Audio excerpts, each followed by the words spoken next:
Long ago, in the peaceful village of Immerse, there lived two sisters, Adanna and Obianuju. They were as close as the threads of a mother's wrapper, bound by love, laughter, and secrets. But the villagers often said, when two hearts beat as one, the gods must test their bond. Adanna was gentle, her beauty quiet like the morning dew. Obianuju was bold, her spirit fierce like fire in the harmattan. One day they both fell in love with the same man, Chijioke, the wealthy hunter whose smile could melt stone. At first they hid their feelings from each other, but the gods see what the eyes conceal. Their love turned to jealousy, and jealousy became poison. Fearing to lose each other, they went to the river at night, to the shrine of Naimiri, the river goddess. There, under the moonlight, they cut their palms and let their blood drip into the river. Let our love never break, they swore. If one betrays the other, let her blood cry out before the gods. The river accepted their oath, but oaths made in darkness always demand a price. As they walked away, a cold wind blew across the water, and a whisper followed them home. The bond of blood is sacred, but beware the heart that hides deceit. The morning after the oath, the sun rose weak and shy over Umui's village. The wind was quiet, and the river no longer sang. Adanna and Obianuju returned home, pretending that everything was as it had been. But the gods had already marked them. That night, when the moon climbed high into the sky, Adanna dreamed of the river once more. The waters glowed softly, and a voice whispered from the depths. Daughter of the earth, the bond you sealed was heard among the spirits. Adanna trembled. The dream felt too real, the voice too close. When she awoke, her palm burned with the same mark of blood they had offered the night before. She ran to her sister and told her everything. But Obianuju only laughed. Adanna, you fear too much. The gods have better things to do than chase our promises. Adanna said nothing more, but her heart was heavy. For deep within, she knew that spirits never speak without reason. As the days passed, Chijioke, the proud hunter of Umuis, began to visit again. His eyes lingered on Adanna longer than before. And Obianuju saw it. That evening, the wind changed. The river rippled though no stone was thrown. And the voice came again, faint but clear. When love chooses one, envy will awaken the curse of the river. Adanna froze. The air grew cold. She turned toward the river, but saw only the moon's reflection dancing on the water. She whispered, "O spirits of the deep, what have we done?" And the river answered with silence. Soft drum and flute fade out. Oral lesson. When the heart ignores a warning, it walks into its own shadow.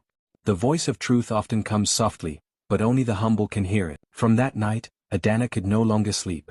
The voice from the river echoed in her dreams, calling her name like a whisper from another world.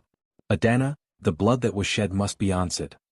She woke each morning weaker than before, her spirit heavy with guilt. She remembered that day, the day she and her sister Obianuju swore before the gods that nothing would come between them. But jealousy had broken their bond, and now, the oath had come alive. In the village, strange things began to happen. The goats refused to eat. The children cried at night. Even the elders said, "Something in the spirit world is angry." Adanna went to the village priest, an old man named Dibia Udo.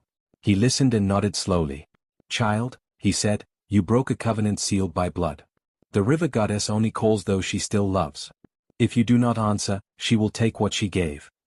That evening, Adanna took a white cloth and palm fronds and began her journey back to the river, to face whatever awaited her. As she walked, lightning flashed across the sky. The river roared louder than before. Then she saw it, a figure standing in the mist. It was Obianuju. Her sister's spirit, silent but watching. Adanna fell to her knees. "Forgive me, my sister," she cried. But the spirit only pointed to the water. "Go and finish what we began," the voice of the goddess thundered. And before the night ended, Adanna stepped into the glowing river, the water swallowing her form as the moon watched above. When morning came, the villagers found her white cloth floating on the water.